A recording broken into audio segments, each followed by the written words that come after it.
A country divided. A leaked Supreme Court document reignites the debate on abortion in the US. Free at last. More than 100 civilians reach Ukrainian-held territory after weeks inside a besieged steel mill. Another test launch. North Korea fires an unidentified projectile, sending jitters through the region. Plus, endangered. These reptiles may not be cuddly, but they're in desperate need of some TLC.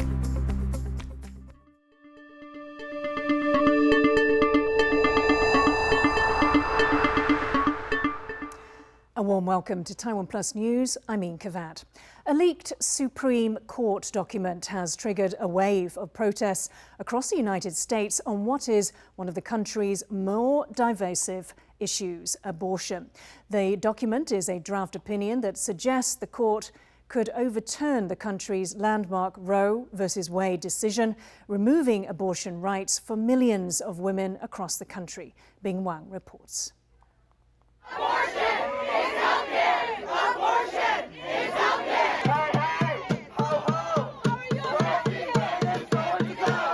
Pro-choice and pro-life crowds demonstrating and chanting outside of the U.S. Supreme Court building in Washington, D.C.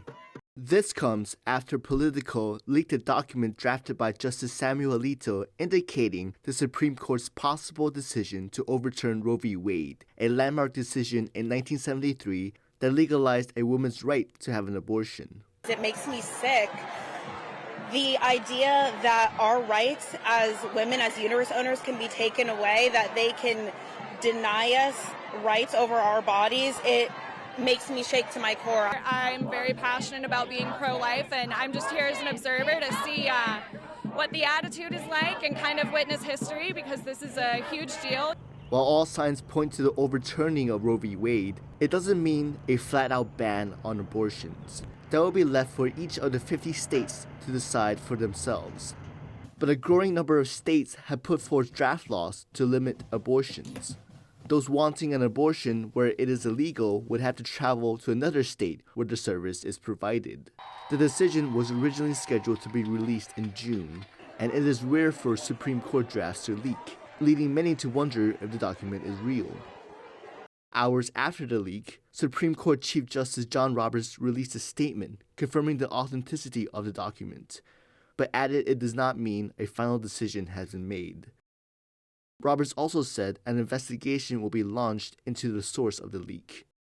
Senate Minority Leader Mitch McConnell, a Republican who has stood on the side of pro-lifers, also criticized the leaker. And I hope that the leaker, who is extremely likely to be found given the limited number of people who have the ability to access early drafts of opinions, will be dealt with as severely as the law may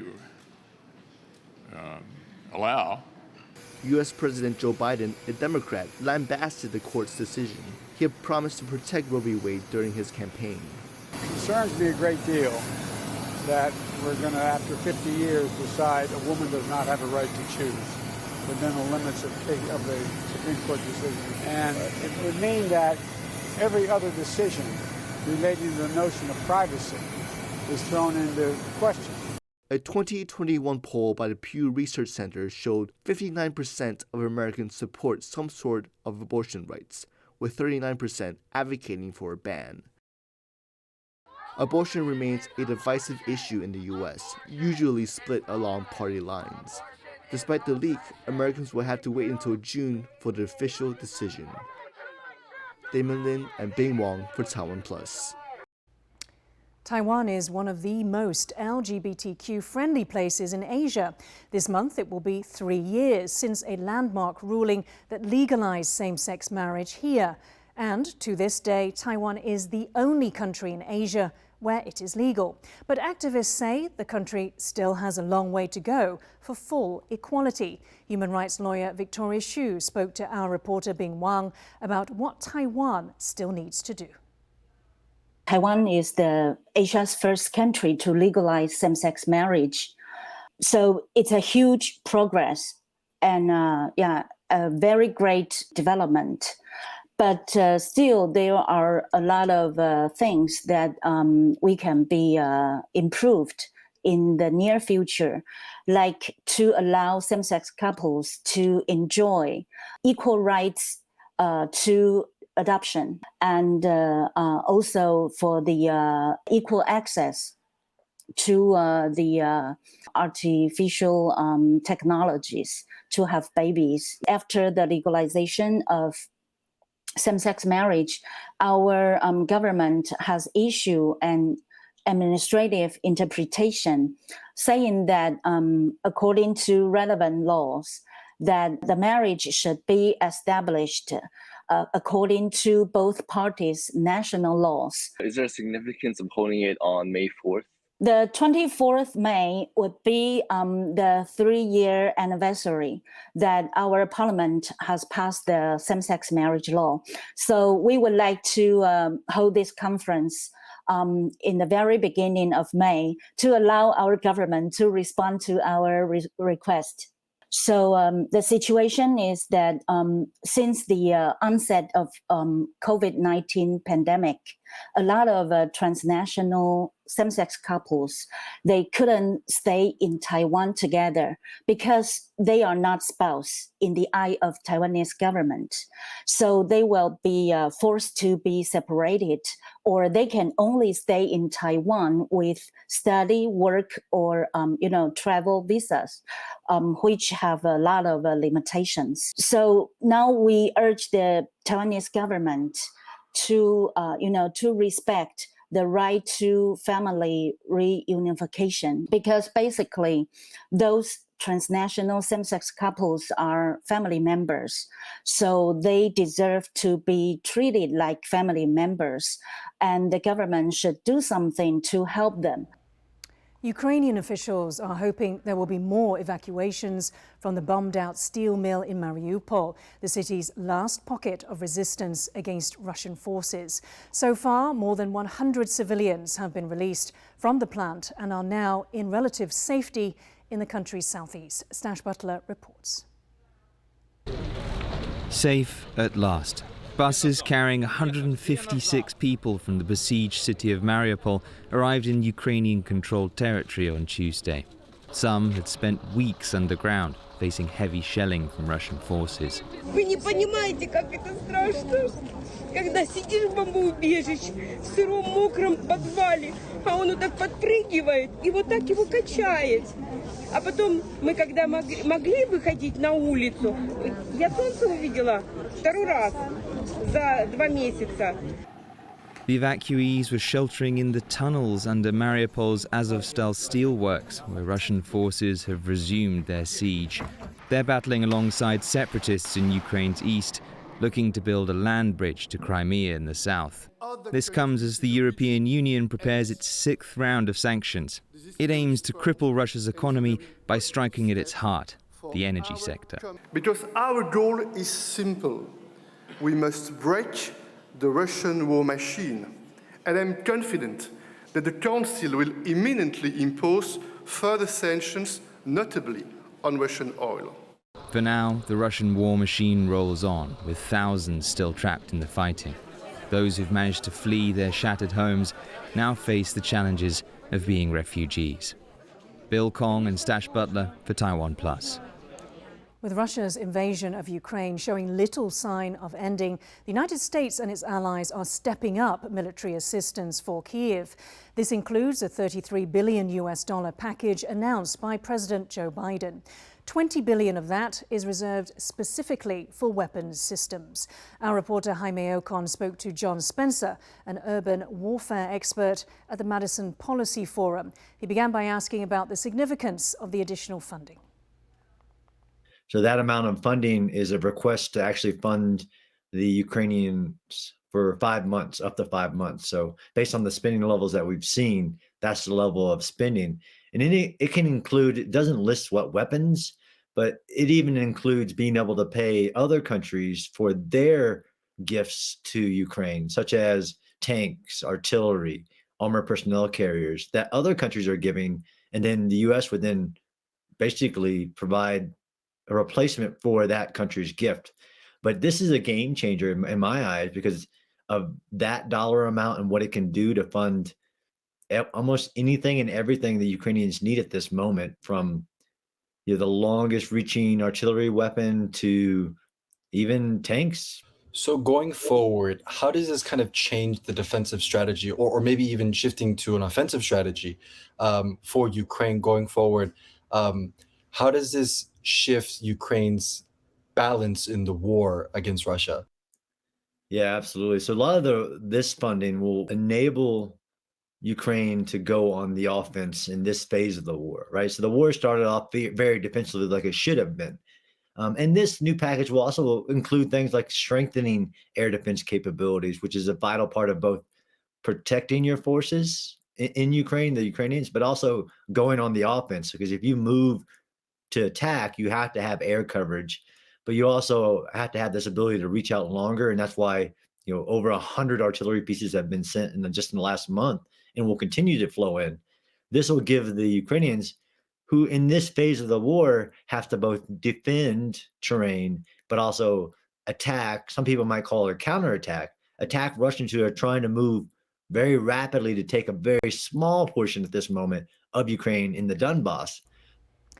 North Korea has launched an unidentified projectile toward the sea off its eastern coast. That's according to officials in South Korea and Japan.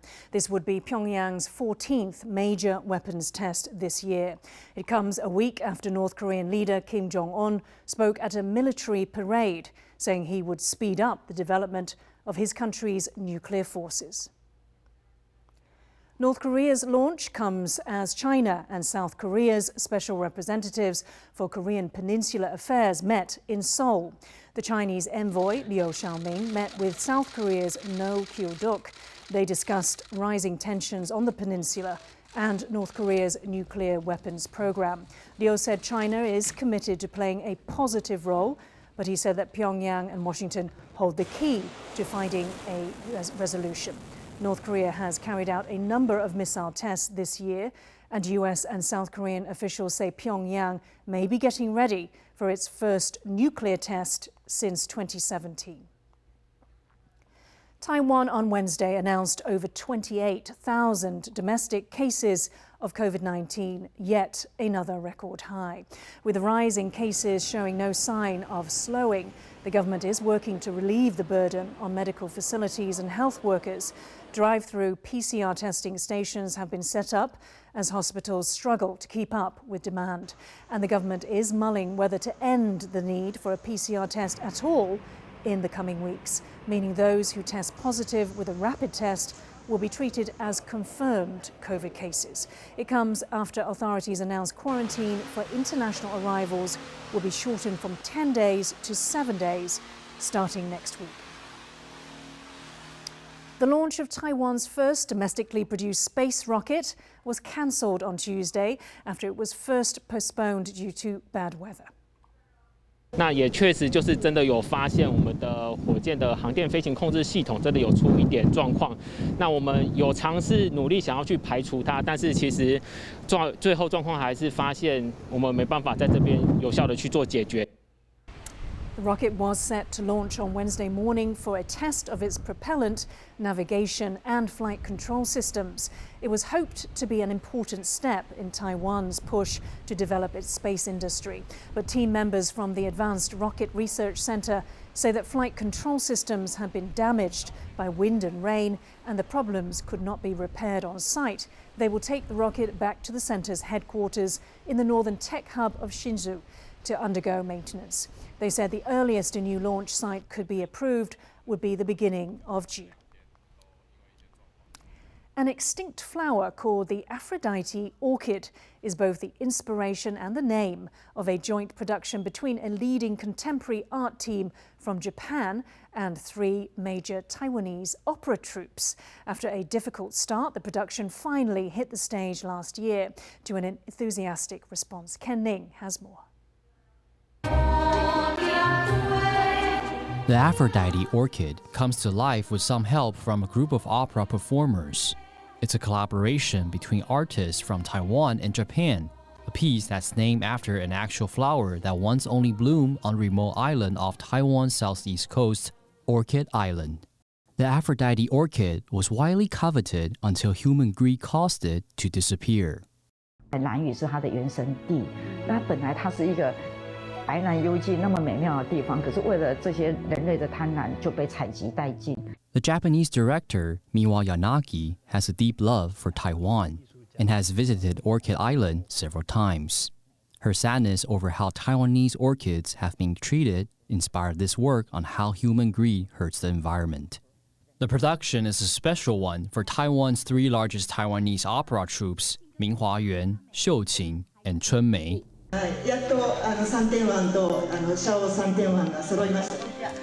Aphrodite Orchid was originally set to be performed in Tokyo as the city staged the 2020 Summer Olympics, but the pandemic ended that plan. It finally premiered last year in Kaohsiung, southern Taiwan, a night that proved to be bittersweet because the director's mother was critically ill. 今晚对导演最好的交代的是，把阿婆来演好。阿婆兰，加油！ With this combination of modern art and technology, Aphrodite Orchid is a fresh take on traditional Taiwanese opera and a symbol of friendship between Taiwan and Japan.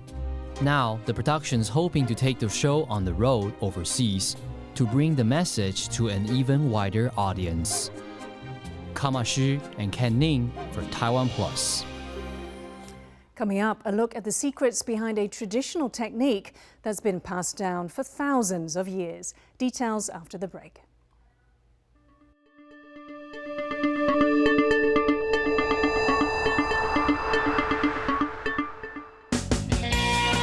We're just leaving the harbor. We're going to start putting in the ghost money.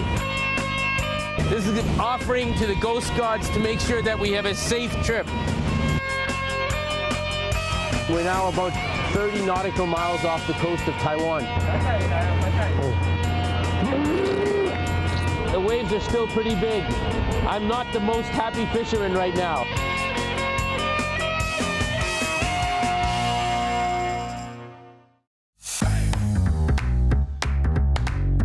Hi everyone, it's Yin Khvat here and my go-to co-host, Mr. Sweet Open.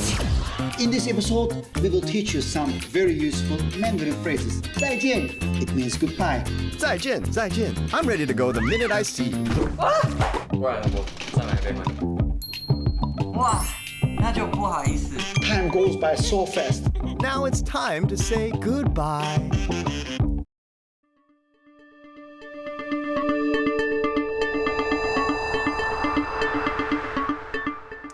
Welcome back. You're watching TaiwanPlus News. US Secretary of State Antony Blinken has called Beijing a threat to press freedom in the world and says Taiwan is on the front line. Blinken was speaking in Washington, D.C. to mark World Press Freedom Day on Tuesday. He said Russia and China use disinformation to undermine democracies. But he said that the United States is working with Taiwan to fight back. Leaders in Beijing are using the free and open media that we ensure, that are protected in democratic systems, to spread propaganda, to spread disinformation. Taiwan is quite literally on the front lines of the PRC's hybrid warfare, including disinformation, including cyber attacks. And these are designed to basically distort the information environment and democratic processes. The World Health Organization says it's received reports of more than 200 cases of probable child hepatitis and is investigating dozens more.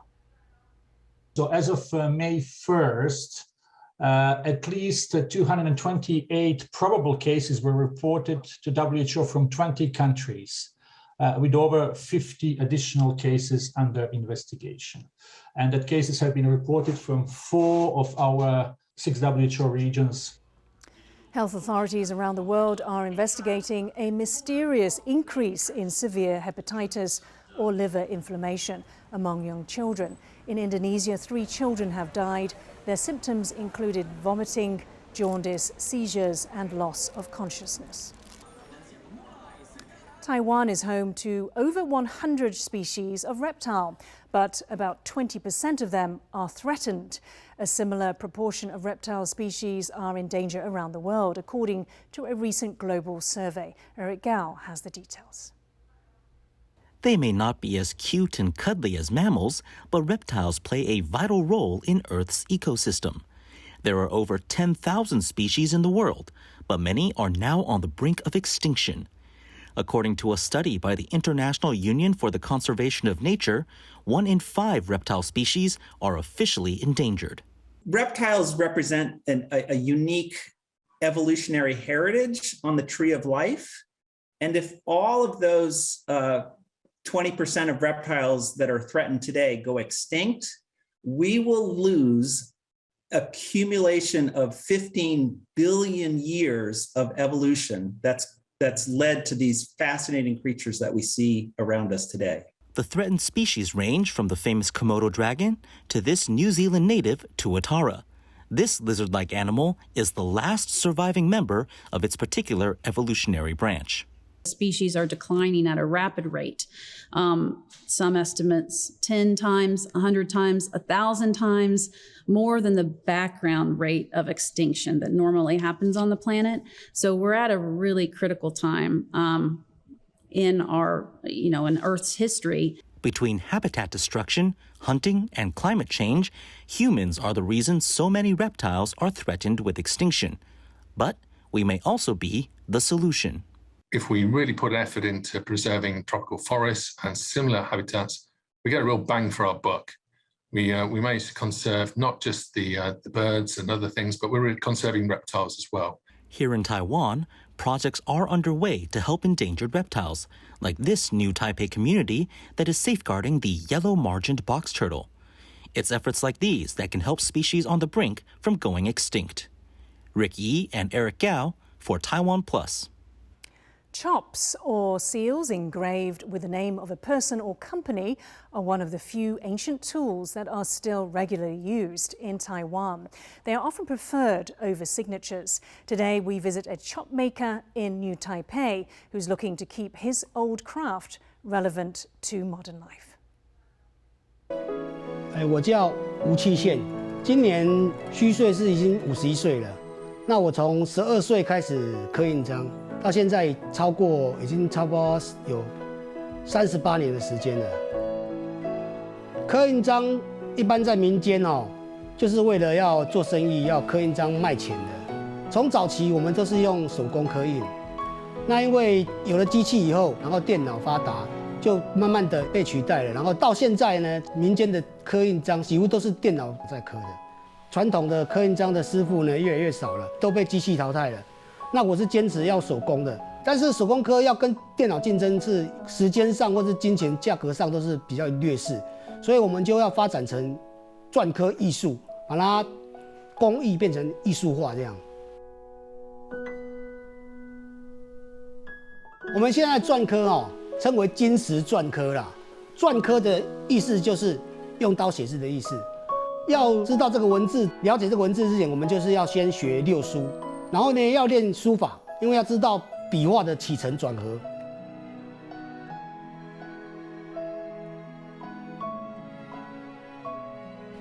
当然，手工的除了要会刻以外，还要追溯到古代的时代，例如汉代，要刻各种的材料。